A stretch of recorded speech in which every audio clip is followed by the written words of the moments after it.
Hello guys, কেমন আছেন সবাই? আশা করি সবাই খুব ভালো আছেন। সুইটি ব্লগের নতুন একটা ভিডিওতে আপনাদের সবাইকে স্বাগতম। তো আজকে আমরা রান্না করব মাংসের ঝোল। তো দেখেন কিভাবে রান্না করি। কড়াইতে আমরা তেল গরম করতে বসাই দিছি, এর মাঝে দিয়ে দিলাম লবণ। তো লবণটা দিলে লাগে না।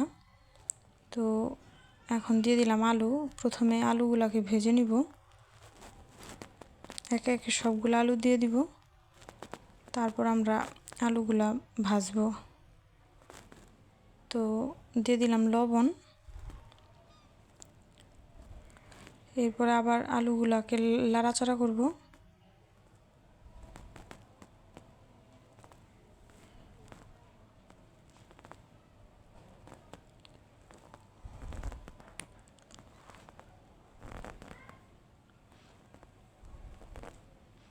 এবার দিয়ে দিব হলুদের গুঁড়া।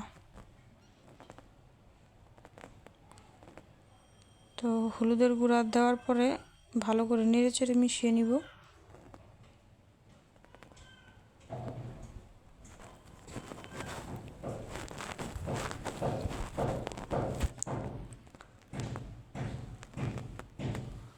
তো আমাদের ভাজা প্রায় অর্ধেকের মতো হয়ে আসছে। তো নামিয়ে নিব।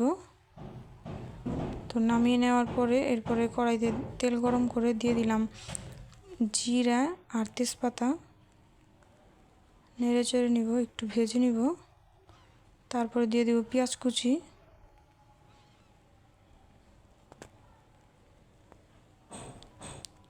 তো পেঁয়াজটাকে ভালো করে ভাজবো।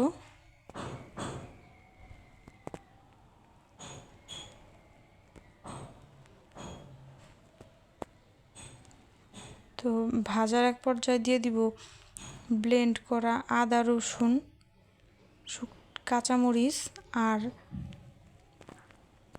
বাদাম বাটা।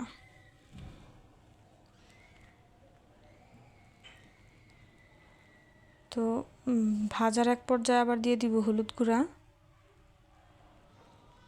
মরিচের গুঁড়া,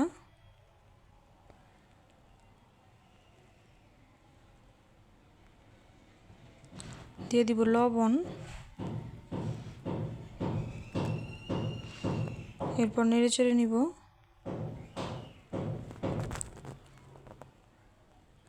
এরপর দিয়ে দিব সজের গুঁড়া আর দিয়ে দিব জিরে গুঁড়া।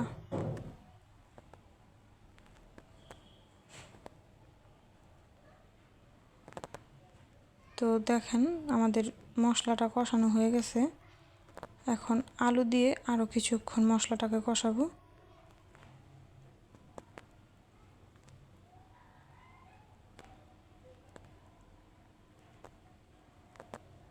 এই যে কষাইতে কষাইতে আমাদের ঝোল প্রায় শুকিয়ে গেছে।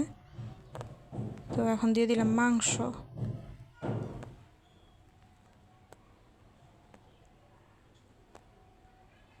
মাংসটাকে ভালো করে নেড়েচেড়ে মশলার সাথে মিশিয়ে নিব, যাতে সমস্ত মাংসের গায়ে মশলাটা লাগে।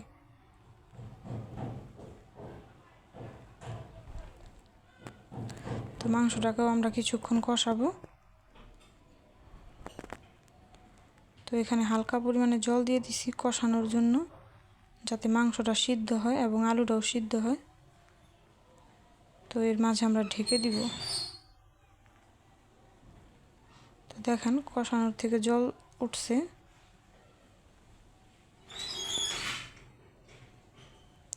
তো আবার জল দিয়ে দেওয়া হয়েছে, সেটা দেখানো হয় নাই। এখন দিয়ে দিলাম গরম মশলা।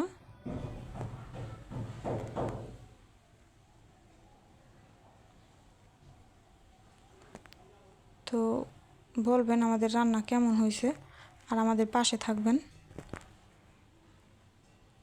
ভালো লাগলে লাইক করবেন, কমেন্ট এবং সাবস্ক্রাইব করবেন।